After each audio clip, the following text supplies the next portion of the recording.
Proceso de taladrado. Se llama taladrar a la operación de mecanizado que tiene por objeto producir agujeros cilíndricos en una pieza cualquiera, utilizando como herramienta una broca. La operación de taladrar se puede hacer con un taladro portátil, con una máquina taladradora, en un torno, en una fresadora, en un centro de mecanizado CNC o en una mandrinadora. De todos los procesos de mecanizado, el taladrado es considerado como uno de los procesos más importantes debido a su amplio uso y facilidad de realización, puesto que es una de las operaciones de mecanizado más sencillas de realizar y que se hace necesaria en la mayoría de componentes que se fabrican. Hasta este momento, entre otras operaciones como el fresado, cualquier aumento de velocidad puede tratarse aumentando el número de pasadas y su profundidad de corte, reduciendo además el esfuerzo global del proceso. Pues bien, en el taladrado ese incremento de velocidad no puede derivarse en más pasadas, la trayectoria de la broca es la misma, lo hagamos a velocidad alta o convencional. Por lo tanto, el problema realmente reside en la respuesta que debemos dar al incremento de la velocidad y del avance. ¿Cómo disminuimos la incidencia del calor general y conseguimos una correcta evacuación de la viruta a medida que la broca va conformando un agujero? La utilización de estas altas velocidades de corte en el taladrado y sus consecuencias en las revoluciones en el lucillo requiere herramientas de corte que cumplan las siguientes condiciones: alta resistencia al desgaste como respuesta al binomio fricción-temperatura, concentricidad y equilibrado como respuesta a las posibles vibraciones y fuerza centrífuga producida por la alta rotación del lucillo, y por lo tanto sistemas de sujeción de la herramienta y fijación al lucillo, rígidos y especiales. En cuanto a los requerimientos de máquina que serán tratados después, se debe exigir alta velocidad de rotación del lucillo para responder a la velocidad de corte de trabajo, adecuada gama de avance y aceleración de ejes, potencia suficiente. El proceso de taladrado se compara con el de torneado y fresado, pero con otras limitaciones en cuanto a la rotura de la viruta y su evacuación, que en el taladrado es más severa.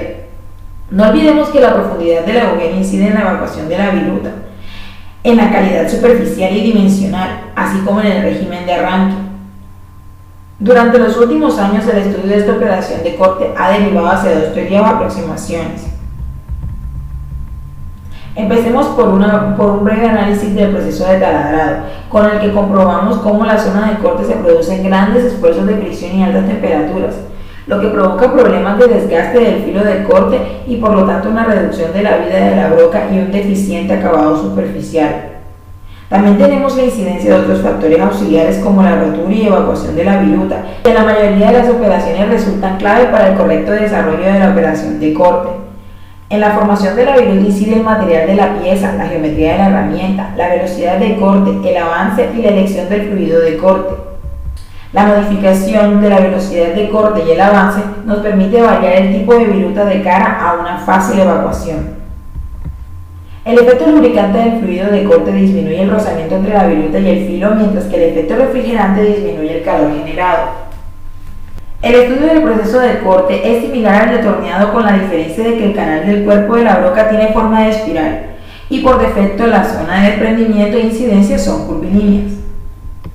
El ángulo de la punta interviene de forma decisiva en el inicio del proceso de corte, ya que un ángulo en la punta pequeño hace que la punta de la broca penetre primero y se convierte en guía, mientras que un ángulo en la punta grande provoca que el esfuerzo de corte penetre en la broca axialmente y se reduzca el deslizamiento lateral.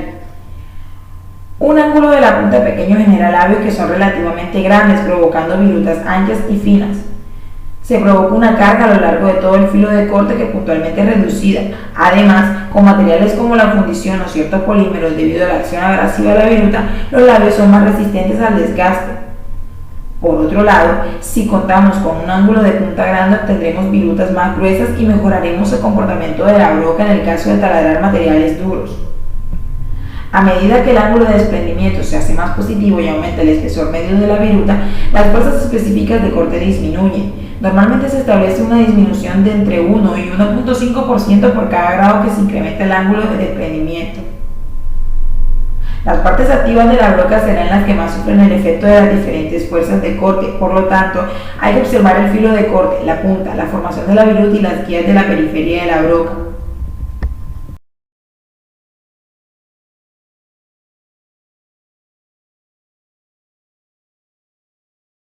Buenas tardes, mi nombre es Ángel Paul Sierra, estudiante de la Universidad del Atlántico, y junto con mis compañeros en la asignatura de proceso de manufactura 2 nos encontramos en un taller metamecánico de aquí de la ciudad de Barranquilla, en donde le queremos explicar un poco más a fondo acerca del proceso de taladrado. A manera de definición, el taladrado es un proceso de mecanizado que tiene por objeto principal el producir agujeros cilíndricos. De todos los procesos de mecanizado, el taladrado es uno de los procesos con más alta funcionalidad, es decir, es un proceso que se requiere es de mucha importancia en industrias debido a su amplio uso y facilidad. En esta ocasión nos encontramos con un taladro de bancada, que es uno de los que más se utiliza en los talleres metamecánicos y en las industrias también. Pues sí, como les decía, nos encontramos con un taladro de bancada, que es uno de los más comunes a encontrar acá.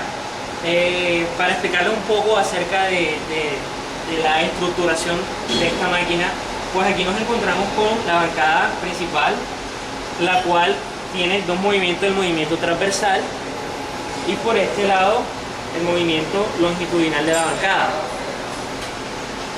Hacia este lado nos encontramos acá con una pequeña prensa, la cual nos ayuda a asegurar la pieza con que queremos taladrar.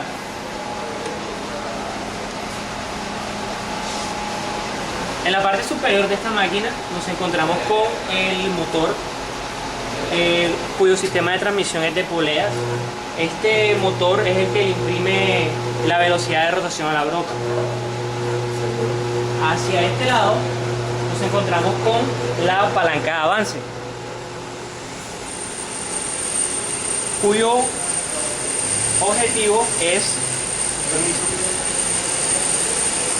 la que nos proporciona el avance hacia la pieza que queremos cortar.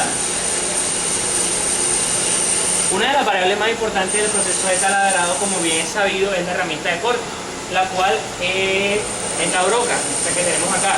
En cuanto a la disposición geométrica de la broca, sabemos que para la correcta eliminación de la viruta, es decir, de la escoria formada después del proceso de corte, tiene que ser de geometría helicoidal.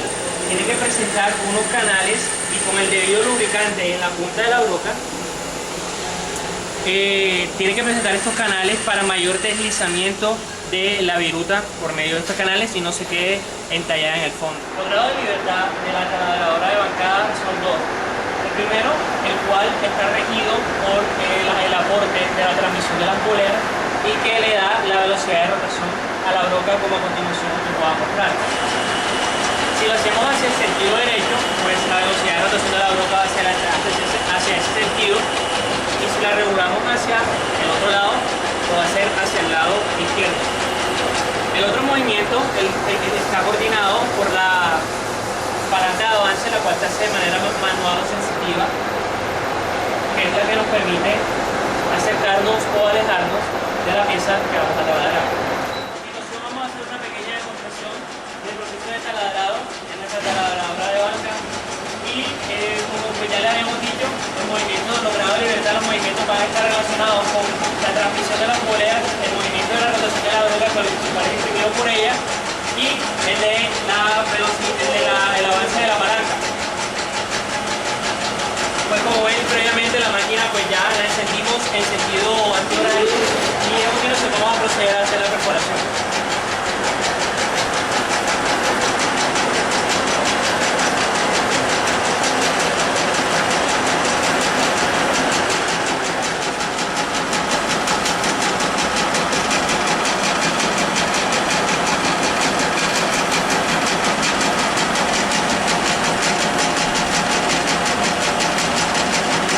Podemos notar cómo la disposición geométrica de la broca nos ayuda a evacuar rápidamente la viruta que se encuentra en el fondo.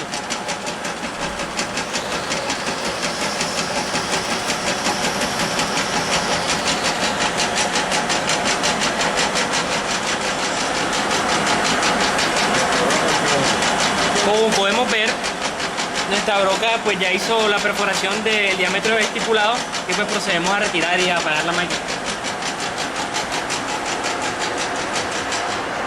Esperamos que este video haya sido de su entendimiento y que se hayan familiarizado un poco más con este proceso de mecanizado, el cual es muy útil